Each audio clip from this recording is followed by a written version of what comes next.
Mesdames et messieurs, bonjour et bienvenue à notre nouvelle émission Déo et débat, consacrée aujourd'hui au port des uniformes scolaires.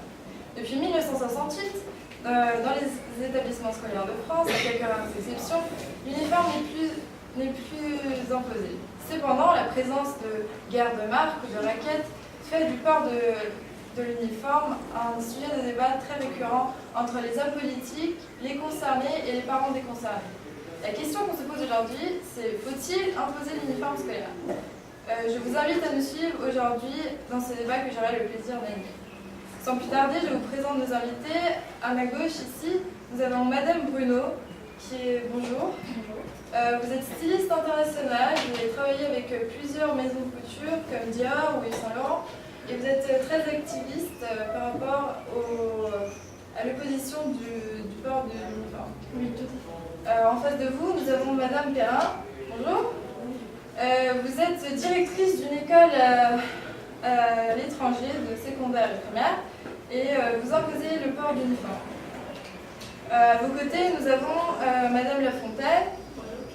Bonjour. Et à votre face, Madame Blandine. Vous êtes respectivement sociologue et psychologue. Et vous avez travaillé ensemble au sujet d'une thèse, mais par contre, vous avez deux idées qui s'opposent par rapport à ce sujet. Donc, Madame Lafontaine, vous avez un regard négatif sur ce sujet, et Madame Blandine, vous avez un regard positif. Je m'adresse à vous en premier, Madame Bruno. Quels sont vos arguments contre les uniformes? Donc, le port de l'uniforme, en premier lieu, ce n'est pas traditionnel dans la culture française. Donc, dès 1968, les écoles publiques françaises, elles ont décidé de ne plus porter les uniformes, mais quelques-unes, comme les écoles militaires par exemple, elles utilisent encore le port de l'uniforme. Donc, s'uniformiser, c'est dire adieu à ce qui nous définit comme individualité. Donc, pour les adolescents, principalement, ils imposent une idée, ils doivent s'identifier à partir de ses propres vêtements pour pouvoir se construire et afin de connaître leur corps, définir ce qu'ils peuvent cacher, ce qu'ils veulent mettre en... Mais justement, Madame Perrin, vous pensez que le port d'uniforme pourrait restreindre la créativité ou le fait que les jeunes puissent se trouver en eux-mêmes? Justement, je voulais juste faire un commentaire sur ce qu'a dit Madame Bruno. Je trouve que c'est complètement matérialiste de dire que porter des uniformes, c'est ne pas montrer qui on est, et c'est justement il y a d'autres manières d'expresser qui on est. Justement, dans mon lycée, on a des programmes pour justement aider les élèves à être plus créatifs pour l'art et la musique. Justement, c'est des moyens d'expression mieux que par des moyens comme celui que vous mentionnez. Oui, certes, on peut se définir par notre action, mais en tant que styliste, je comprends très bien l'importance de trouver, de se différencier pour pouvoir se construire envers la société et pour nous-mêmes. Donc, comme dit l'article 30 de la Déclaration des droits de l'homme et du citoyen, nous pouvons tout à fait nous expresser, nous avons la liberté de s'identifier, de s'exprimer. Et la Déclaration des droits de l'homme et du citoyen, c'était en 1789, ce qui est très différent d'aujourd'hui. La société est complètement changée depuis ce temps.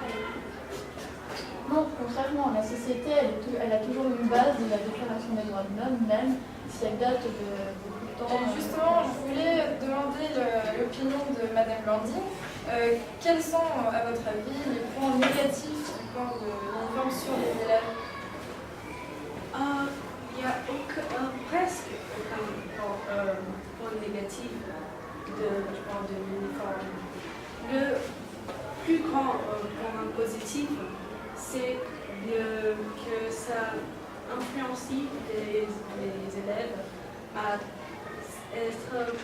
avoir un point en commun, un travail en équipe dans la petite société qu'est l'école. L'uniforme a aussi un grand point positif sur le fait qu'on ne peut pas différencier l'un de l'autre. Ça apporte de l'égalité. On ne peut plus distinguer les pauvres des riches dans une école avec des enfants. Et ça empêche en partie le bullying qui, dont la victime est souvent choisie en fonction d'un handicap, d'une différence peut-être sociale ou cash. Madame Lafontaine, est-ce que vous avez quelque chose à dire? Je pense que adopter l'uniforme n'est pas la solution à l'inégalité sociale. Il y a de grandes écoles préparatoires, comme par exemple l'école polytechnique, qui a un uniforme complètement différent et hors commun, juste pour les différencier des autres écoles. Donc je pense que ça a exactement l'effet contraire. Et par rapport au bullying, je pense que c'est aux parents et à l'école d'instruire les enfants à ne pas avoir ces types de pratiques au lieu d'imposer un uniforme. Et justement, je voulais aborder un autre aspect du corps de l'uniforme, puisque l'uniforme est différent normalement pour les filles que pour les garçons. Ne pensez-vous pas, Madame Perrin, que ceci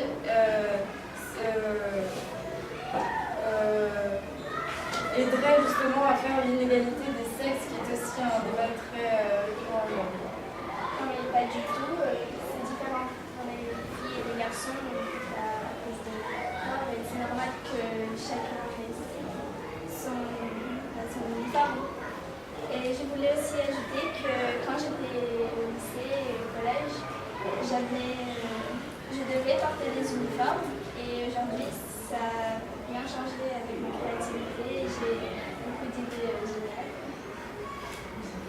Voilà, puisqu'au Royaume-Uni, 98% des écoles publiques imposent l'uniforme. Et voilà, c'est plutôt très bien.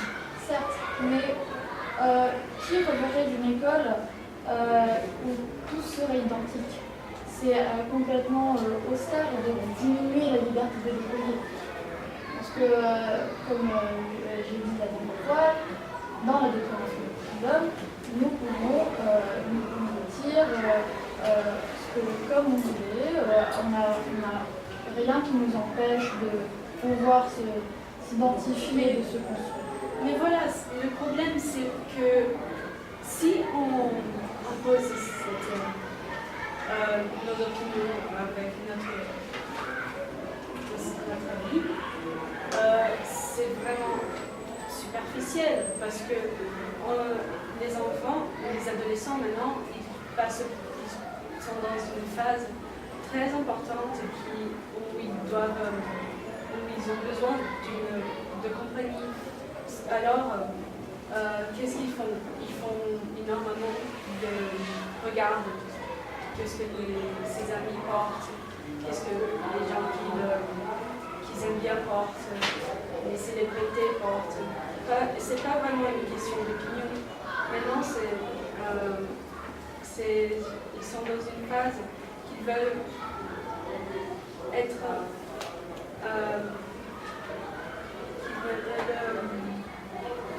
égaux à ce qu'ils veulent. Justement, il y a beaucoup de cas d'exclusion des élèves parce qu'ils n'ont pas une marque précise. Et justement, ça qu'on veut éviter avec les uniformes, c'est il y a la suppression des barrières sociales et il y a la diminution de la discrimination avec les élèves. Justement, cet objectif que l'uniforme veut conquérir, c'est tout à fait un piège traditionnel d'égalité formelle républicaine. Mais Madame Lafontaine, vous ne pensez pas que justement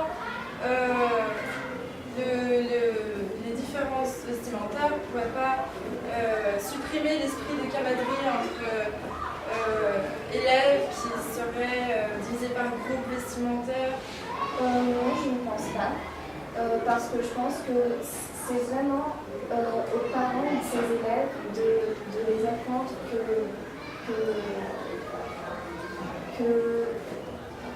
tout le monde est égaux et non à imposer des uniformes parce que c'est vraiment une chose individuelle. C'est très facile de dire qu'ils peuvent absolument apprendre avec leurs parents, mais ils peuvent très bien apprendre par eux-mêmes en regardant, en vivant dans la petite société de l'école. Malheureusement, notre débat se termine ici. J'espère que cette émission vous a aidé à vous former une idée à ce sujet. Et merci de nous avoir suivis. Et jusqu'au prochain numéro de cette émission. Bonsoir.